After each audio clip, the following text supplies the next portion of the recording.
It has been a painstaking process to get these books to even this point. So what's the finished thing going to look like? Now, unfortunately, for me, there's no easy way to make one particular repair from the previous video invisible by the end of this process, and it'll look decidedly ugly if I leave it. So I can't just leave it. I've got to come up with something that's going to help disguise that repair. We'll come back to that towards the end. The first job, though, is to cut the leather for the new spines and then dye them as near to the colour of the original leather as possible so that they do blend in. I've cut the new spine pieces from a larger calf skin, and before it's dyed, I give it a coat of neat's foot oil and let it dry for 24 hours. There'll be quite a few layers of the alcohol-based dye going onto the leather, and that dries out calf leather in particular, so this natural oil just keeps the leather supple. It does darken the leather slightly, but I knew I'd be going for a dark brown, so it's not really detrimental in this case. The dye is strong stuff, and since I'm basically covered in leather as well, if you think about it, the gloves are essential. I dilute the dye with IPA, isopropyl alcohol, not the beer, because thinner layers make for a more even finish. So that's the first layer, then a second, and a third, and finally a fourth. I am being a little overdramatic because it doesn't take that long to dry compared to water-based dyes, but it's still a slow process. What do you reckon? I'm actually really pleased with that match. It doesn't even need to be this exact, it just has to avoid being distracting.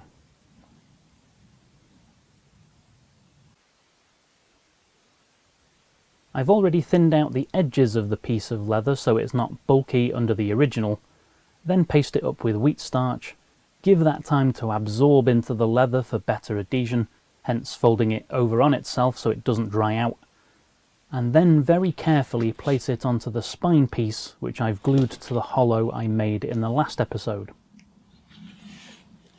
And here's where I hope my original measurements were accurate.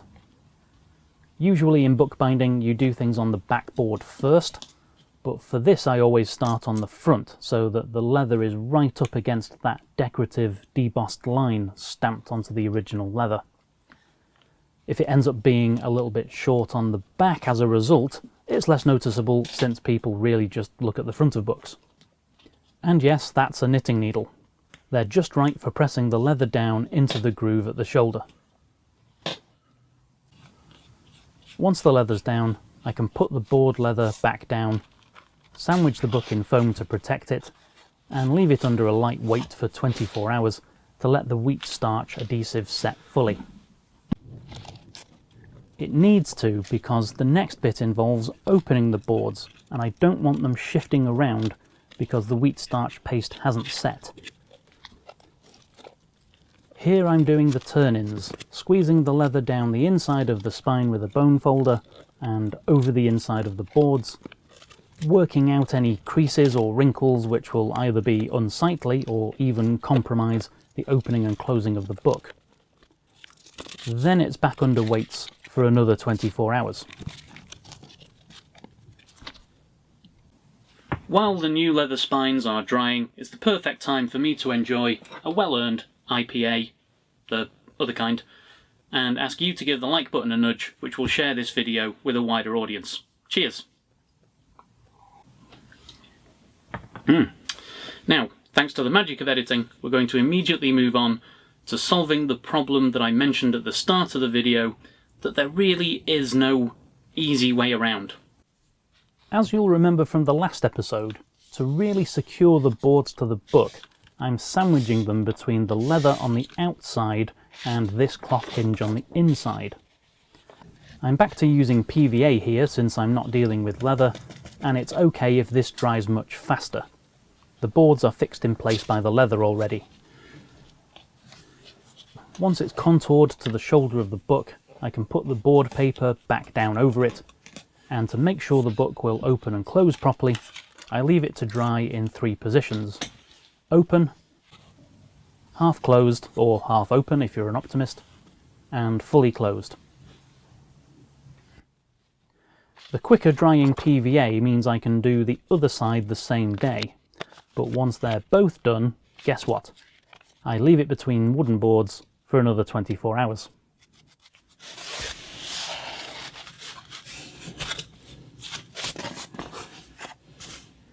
The boards are now solid, but the problem is when you open the book you can see the hinge, and the edge of the end paper is untidy too.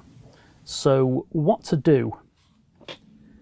Other than painstakingly painting in the hinge to match the marbled papers, any solution is going to be noticeable. So the goal here is to make it fit with the style of the book, and it might as well be strong while I'm about it. To that end, I'm painting a strip of Japanese tissue in a similar bluish grey as one of the colours from the marbling. I mix the dye from acrylic inks, damp out the tissue so it won't crinkle when it dries later, and paint on the ink with a broad goat hair brush for an even finish.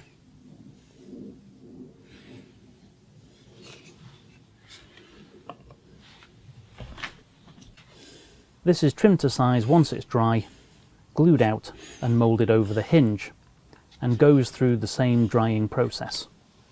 Open, half closed, I'm a pessimist, and closed.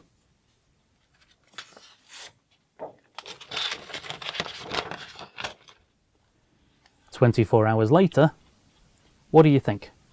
Should I have gone with a darker blue or even a brown like the leather? Let me know in the comments. The fathers of the oratory have already seen this and they're happy with it.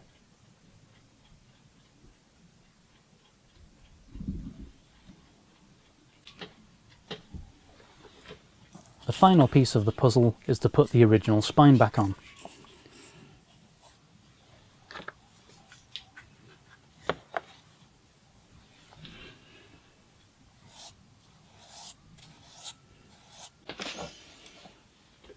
It's had a preemptive coat of the consolidating gel just to protect it from disintegrating in the future.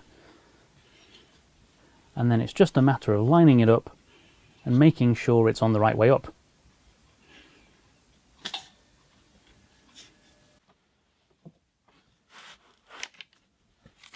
To guarantee that it sticks to the new leather spine, I put a piece of silicone release paper over it just in case there's any stray adhesive squeezing out at the sides, and wrap it in an old bandage, pulling it tight onto the book.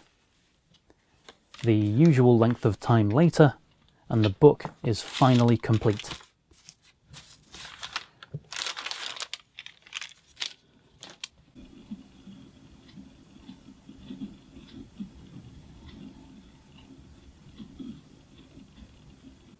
Remember back at the start of episode 1. These books had end bands encrusted with 200 years worth of dirt, if they still had their end bands at all. The spines were loose and or in pieces, and the boards were completely detached. I hope you'll agree that the repair work that I've done has not only given structure back to these books, made them into books again, but has restored some of their original character as well. Please hit like if you haven't done so already. Thank you for sticking with me through this 3-episode marathon, and with that, these books can go back to the library at Manchester Oratory, and I will see you back in the bindery next time.